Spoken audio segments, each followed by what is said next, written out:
Hi, everyone, and welcome today. Today, we're going to be focused on the co-founder relationship. Primarily, we're going to be talking a lot about kind of forming a partnership with another co-founder. Obviously, some of the things that we're going to learn today are going to be relevant if you have three, four, five co-founders. But really, the core focus. We're going to learn a little bit from what we oftentimes see in a romantic comedy in order to understand what co-founders need to know about in order to build trust with each other and work towards success. So, for those of you who don't know me, my name is Jason Partridge. I am a co-founder. I started Motive Base in 2015. We were the world's first predictive anthropology technology, and we had a successful exit, and we were acquired by Lux Research in 2022. It was actually one of the largest tech acquisitions in Canada for that year.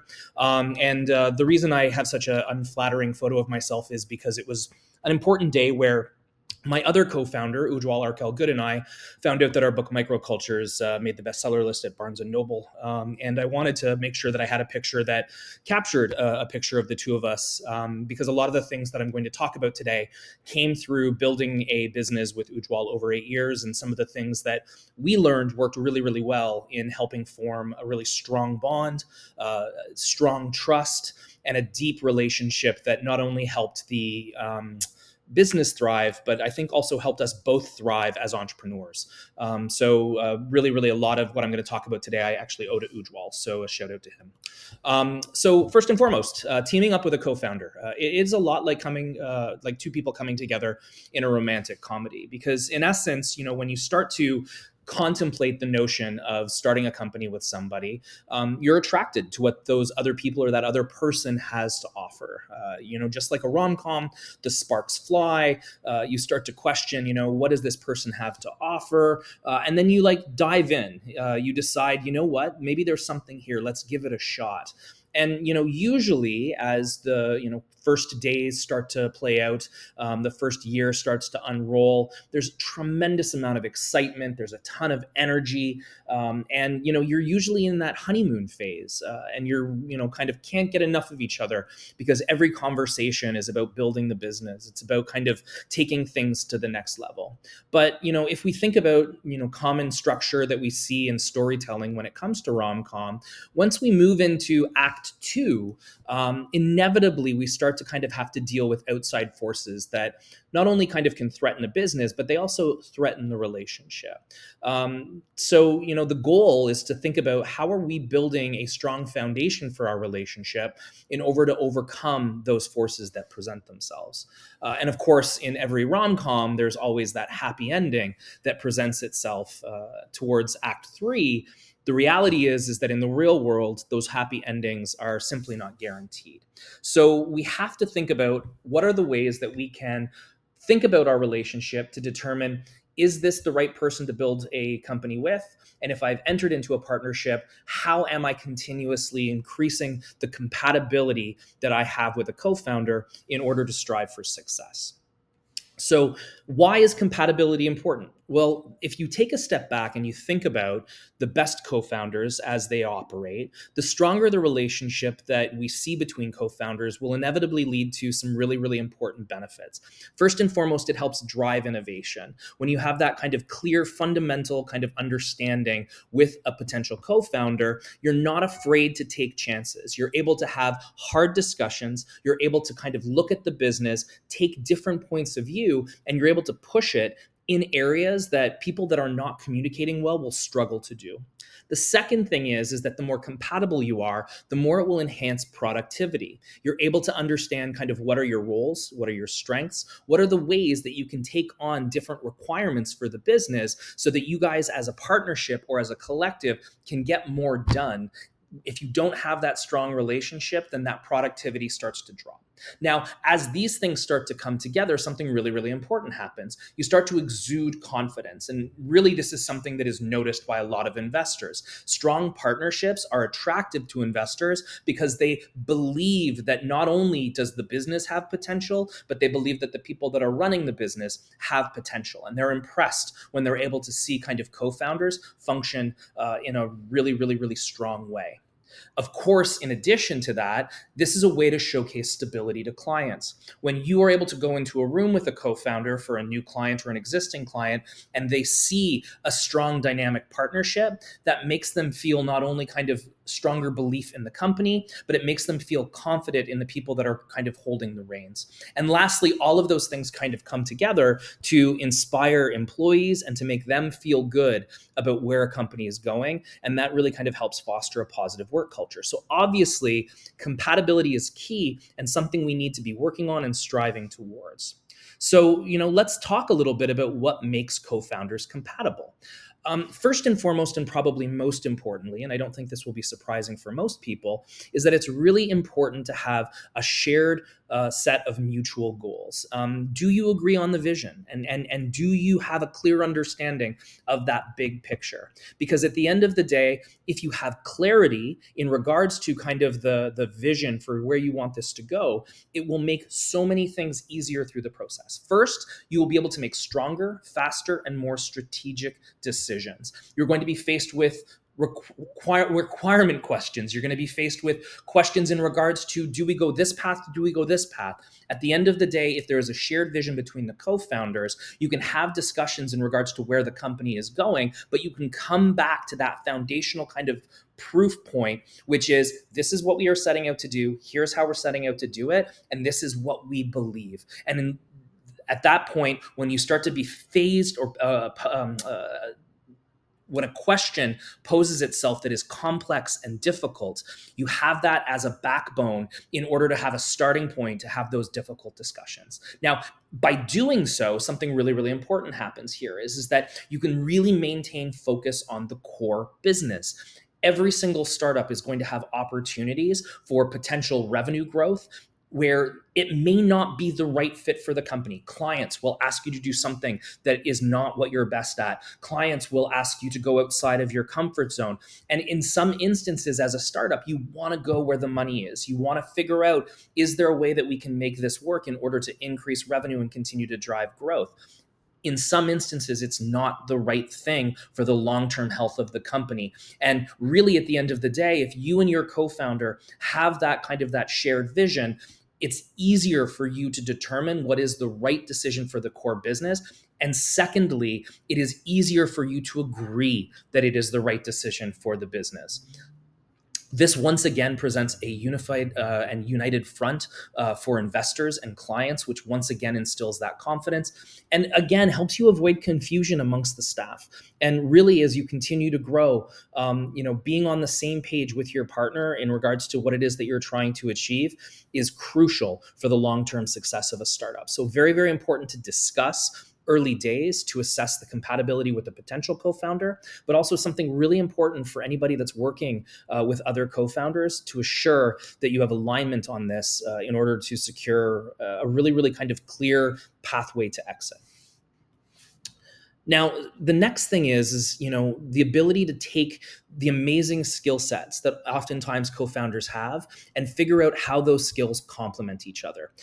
Because really, if you're able to kind of take the very best qualities of what co-founders have and really kind of allow each of the individuals to kind of focus on those core competencies, this really kind of goes to form a very, very well-rounded leadership team. Again, it goes back to this notion of being more productive. It allows you to be more efficient and allowed to delegate the right roles to the right people, not only within the organization, but to each other. And it allows you to kind of come together to collaborate to deliver and kind of fuel out of the box thinking. If I go back to the example between Ujwal and myself, Ujwal came from a strong strategic background. I came from a creative background.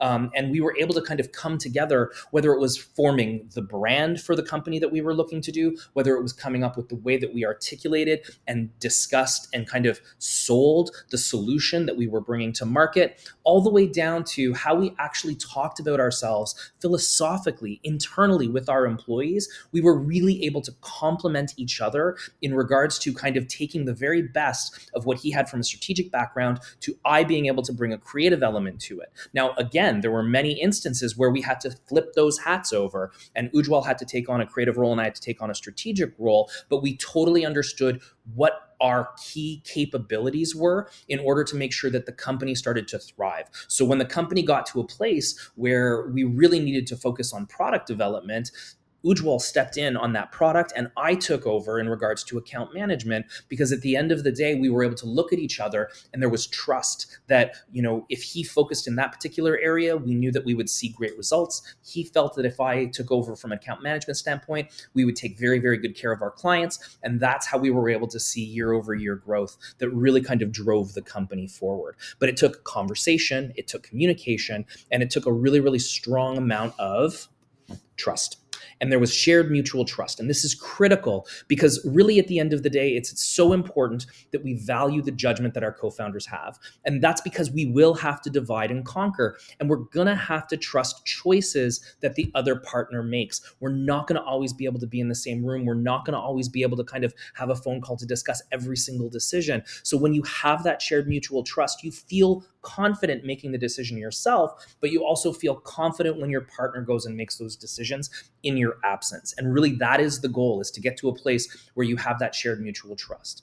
Secondly, it's so important for you to respect each other's perspectives, because there are going to be moments where you're going to have a disagreement, or you're not going to 100% agree with where your partner wants to go with a particular decision. And in those situations, you're going to have to pick like path A or path B. Now, are you guys going to align in regards to kind of what your partner thinks? Are you going to align on what you think? At a certain point, you both have to accept the pathway, and then you both 100% have to get behind it. Because if you don't, it can cause confusion for clients, it can cause confusion for employees, and really, you have to be a unified front once the decision is made. So the more that you can respect that other person's perspective, the easier that will be. One of the things that I was so proud about in regards to the work that I did with my co-founder Ujwal is oftentimes we would have a discussion and we would not fully be aligned in regards to a direction on where to go. And we would both kind of go away from the conversation. And then oftentimes what would happen is that we would come back together and we would find that the other person was arguing the other person's point of view. So I would come back basically kind of touting the positive reasons why Ujwal's argument was right, and he would come back touting the positive reasons why my argument was right. And oftentimes we would end up somewhere in the middle, or we would determine, no, you know what, this is the actual better pathway. But the reason why we would always feel good coming out the other side is because it was very clear that both of us listened. It was very clear that both of us kind of really conceptualized the other's point of view, and then came back, almost kind of like, I would write an essay from one point of view, and then Ujwal would give me a different point of view, and then I would write an essay from Ujwal's point of view to make sure that I thoroughly understood it and thought about it. And really, it really built a tremendous trust that allowed us to work faster and more agile because that trust was so tight. So, that didn't just happen overnight. I mean, at the end of the day, we had to learn how to work with each other, and we had to figure out ways to really kind of collaborate and get better at being partners, just like any partnership requires. And so, there were things that we did in order to try and improve our compatibility. I don't think it's any surprise that effective communication is critical. We have to basically kind of strengthen all of our relationships by constantly thinking about how do we communicate with the person that is important to us. Now, dedication to time spent with each other is critical. And, it sounds obvious, but you would be amazed to know that as businesses grow and as startups grow, how many co-founders get pulled away, taking on different roles, taking on different responsibilities. And the less time spent together means that there is less time dedicated to focusing on how well are we understanding each other? Are we aligning to our shared vision? And do we really kind of understand what we both feel needs to be done next?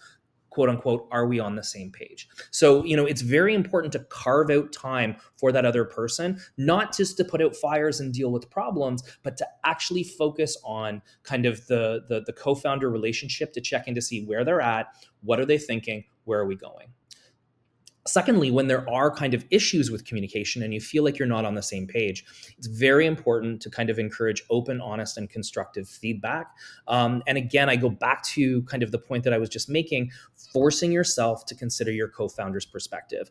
Are you thinking about things from their point of view? Are you walking in their shoes? Because at the end of the day, that is an incredibly important thing to do. The more empathetic we can be with our co-founder's point of view, the more we can build that trust and drive a better relationship.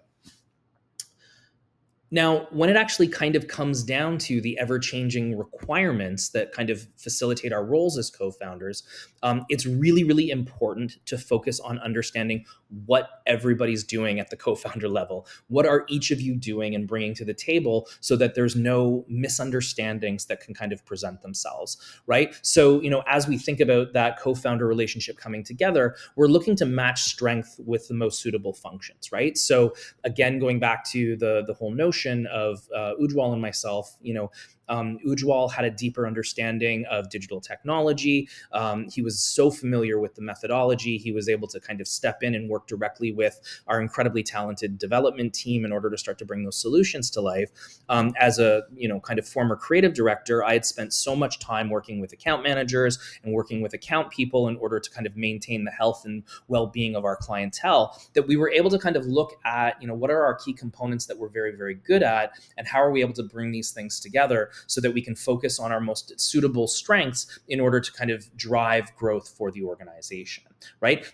Second thing that this allowed us to do is that it allowed us to basically look at our set of tasks, and it allowed us to reduce redundancy. So again, in the early days, we loved being on every single phone call together, especially with sales calls and closing business together. And as we continue to evolve as a company, we needed to divide and conquer our efforts in regards to kind of making sure that we could be in more places at once. And understanding kind of, where the redundancy was really important, not only for us to understand kind of the roles and functions that we were working on, but also to do planning on where we would potentially need employees to come into the mix in order to start making sure that the company could stand up on its own two legs. Now, throughout this entire process, it was incredibly important to have very, very clear expectations on where the time will go. And we constantly assessed and adjusted those roles as we grew and evolved, and again, one of the things would be, Ujwal would be working on a big problem, and he would basically kind of hit a bit of a roadblock, and then he would come to me for my perspective. So I would be able to drop into product development in order to kind of brainstorm potential solutions, and then I would be able to jump out. Or if I was working on a particularly tough engagement with a client, I would be able to bring Ujwal in as a subject matter expert, and he would be able to pull out. And again, all of these things continued to kind of change and evolve over time as the company continued to kind of take on more and more clientele, and we continued to become more and more profitable as a startup. I mean, at the end of the day, I think that the big takeaway here is we need to be willing to learn from each other's strengths and help each other overcome our weaknesses. Because at the end of the day, it's the old adage of two heads are better than one, but really it's the ability to kind of really take incredibly engaged, talented, smart people and make them even more effective and more powerful by forming powerful partnerships. And that's really kind of an exciting thing that can take place. So, again, we've done all these things. We're in this amazing partnership. Things can't get better. We're clearly communicating with each other. We're, kind of having regular check-ins to understand kind of all the amazing things that we're doing through our role. Life could not be better. Just like a rom-com, we are going to kind of hit challenges. If we think about any movie with Matthew McConaughey and his counterpart, there's going to be something that's going to kind of happen. The ex-boyfriend's going to come back into the mix. There's going to be some sort of misunderstanding that's going to kind of create confusion or doubt in the relationship. Something is going to present itself that's going to kind of threaten the relationship. And, it's funny because, oftentimes we think about the financial challenges of a startup or the organizational challenges of a startup or the stress of getting seed funding as being kind of the primary thing that presents itself. And it's not to say, and we'll talk a little bit about those things as being kind of, potential threats. But if we actually start from an emotional standpoint, and think about kind of the whole notion of the rom-com just in the context of what co-founders have to deal with, there are some similarities. I mean, the reality is that, you know, the misunderstanding can be a seed of doubt that, if not addressed, can grow into a very dangerous thing between people. And there will be misunderstandings. I mean, the reality is that when you work so passionately and closely with somebody like a co-founder, inevitably, something is said that is not interpreted the same way, something is not heard correctly, or an action is misconstrued for the reason for the particular action. And, you know, it is inevitable to happen between co-founders. So it's really, really important, to be aware that, you know, we need to be open to kind of listening to the true purpose of why something was done in order to overcome that misunderstanding. Jealousy, again, it doesn't have to be an ex-boyfriend in this particular instance. You know, as a company continues to thrive or starts to thrive, the reality is that, you know, jealousy can rise between co-founders for a variety of different reasons. Say one co-founder is getting more opportunities for thought leadership or speaking engagements. Say there's a certain client that just prefers to deal with one of the co-founders versus the other. All the way down to, you know, say that you are growing to a point where, you know, you don't have defined titles at the beginning of the journey, but you realize that you're getting to a growth point where you do need to select a CEO. All of these things can basically kind of bring up um, emotional kind of reactions to kind of what your expectations may be. And it's so important to be able to communicate and talk openly about them in order to kind of get through them. And all the way down to, you know, kind of, it doesn't need to be a new job in Chicago in the rom-com. It might be a new job in Chicago that is really, really kind of tempting for one of the co-founders, as, you know, kind of they're trying to be stolen away by another company. And so, you know, all of these things can pose a challenge that we need to really consider. And it's important that we think about ways to work on them, because the reality is that, like, unlike a rom-com, you're not going to have some wacky sidekick that's going to come and get you kids back together. So you need to be working on the relationship and being prepared for some of these challenges in order to overcome them. So when these things start to happen, when we start to feel these emotions, what do we do? First and foremost, you know, it's so important to address things early on.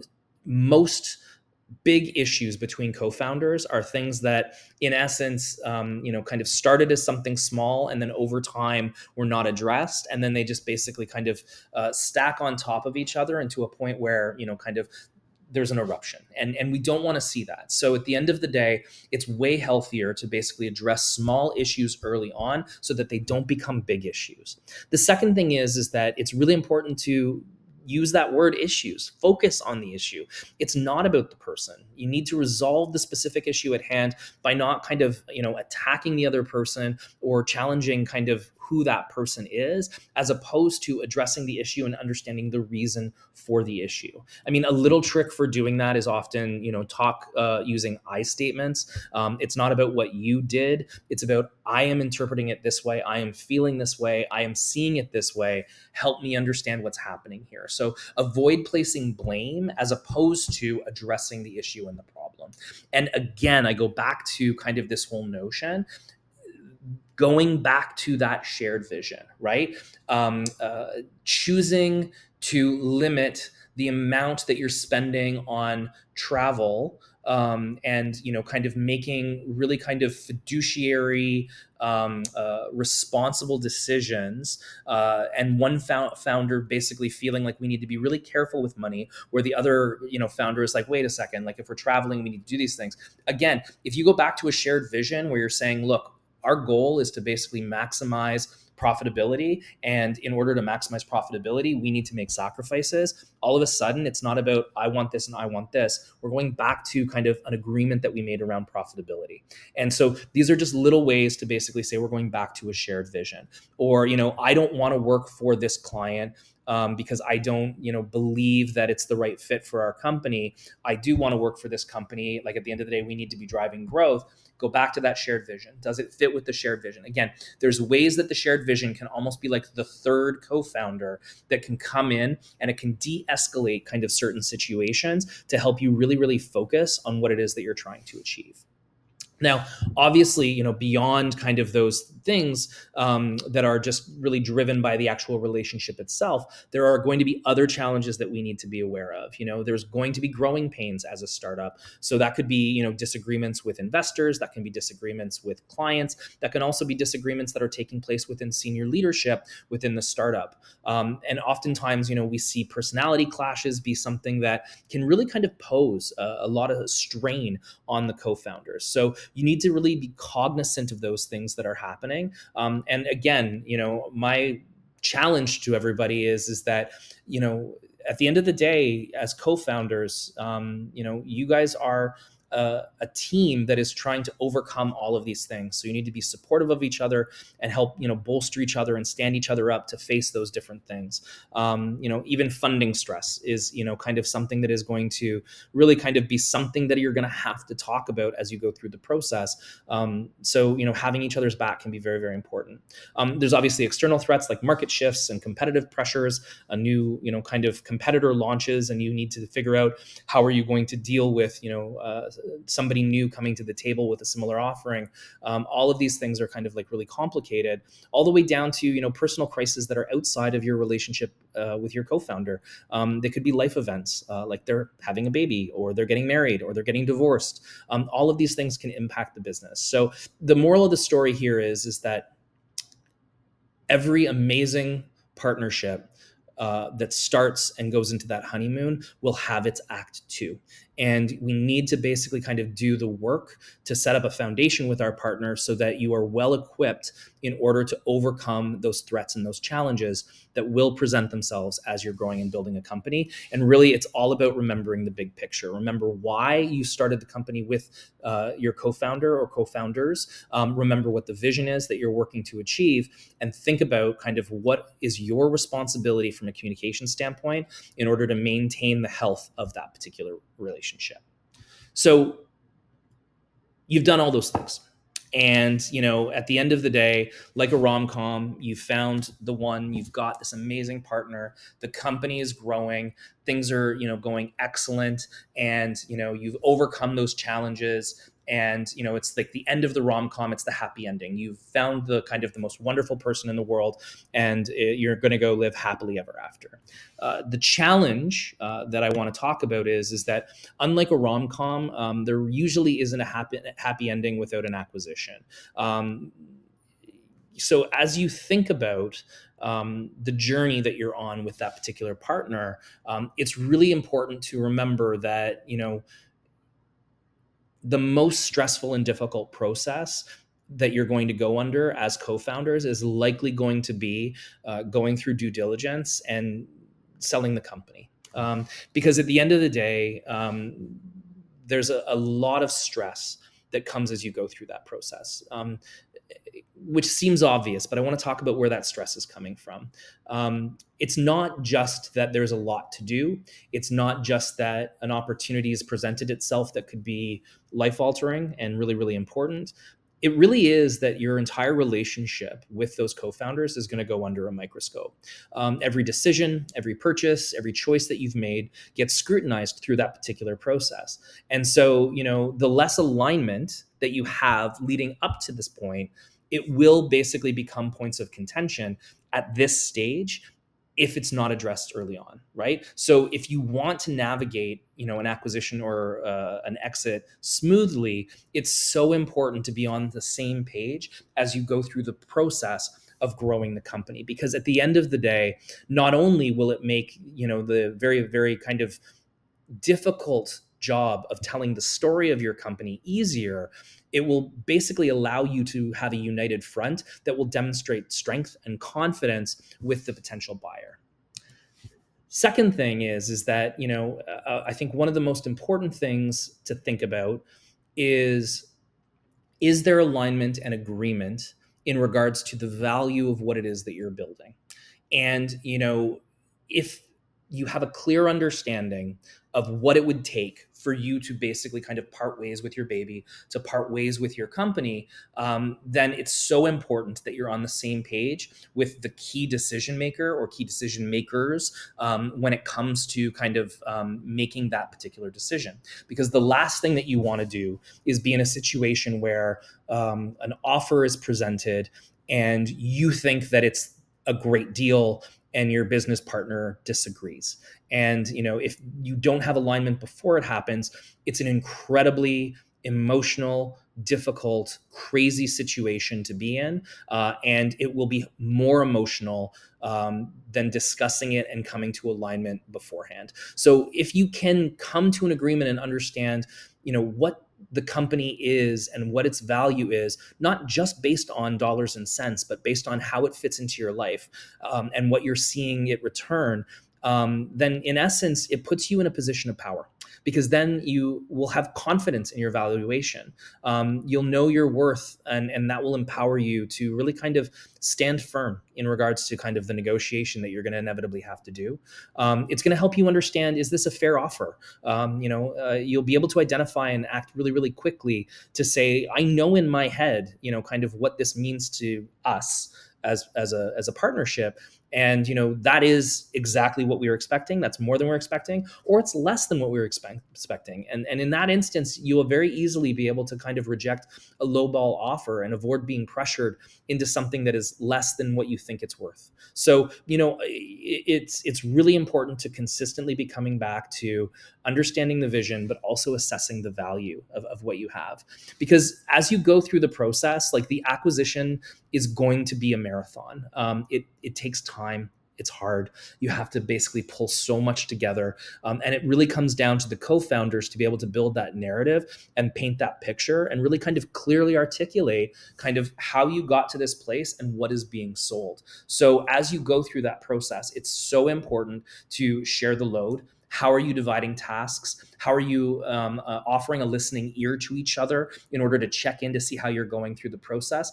And if successful, how are you celebrate the success together? Because at the end of the day, there is something just incredible that somebody sees value in something that you've built. And it's really, really important to keep reminding yourselves of that, because at the end of the day, the kind of the bureaucratic complexity of going through due diligence will kind of sometimes make you forget that. So it's really, really important to kind of keep bolstering and lifting that other person up. And that really comes down to providing each other emotional support. It's being there for each other during moments of stress, frustration, moments of uncertainty, and really motivating each other, right? Trying to keep those spirits high, being optimistic, and and also reminding each other what you have and what you've built. As somebody that kind of did not go with the first offer that we were presented and decided to hold off and continue to build the company for additional years. That was a huge leap of trust that we made together, and that we never, kind of second guessed, because we really felt connected to understanding each other's goals, and what was valuable to us as a company. And so, again, when we went through the kind of the final acquisition and the final exit, we were really able to kind of support each other and take care of each other. And that was, kind of a huge challenge. But I was so proud of what we were able to achieve coming out the other side. And it's part of the reason why I don't just have a former co-founder, I have, a friend. And, I think that that's the wonderful thing that you should be thinking about as you're thinking about the relationship that you have with the people that you are working with so closely. So let's just jump into some key takeaways here. First and foremost, if you're thinking about creating a partnership, or if you're looking at your partnership, diverse co-founder skills are the foundation for high-performing teams that drive innovation and solve problems effectively. And so, kind of that's something just to kind of take into consideration when you're thinking about partnering up with somebody. If you're with other co-founders, how are you continuously striving to be a high-performing team that really kind of is using ways to strengthen your compatibility in order to achieve this success? Second thing, those challenges are coming if they haven't come already. You will disagree with each other. You will basically have to overcome feelings of emotion. You will have to basically pivot because of a challenge from the market or a challenge from another competitor. But how you choose to manage these situations is what's going to define your success. So nurturing that relationship with the co-founder that you've chosen to work with is critical. And then lastly, align on your vision and goals in the good times. This will provide you with the focus and confidence you need in the hard times. And really, at the end of the day, the best time to really kind of have the difficult conversations is, when things are going well. Because when things are going rough, you can go back to that benchmark, that foundational conversation, and you can use that to basically be that flashlight in the dark room that points you in the right direction. So with that, I just want to say good luck to everybody. I wish you all the best, and thank you.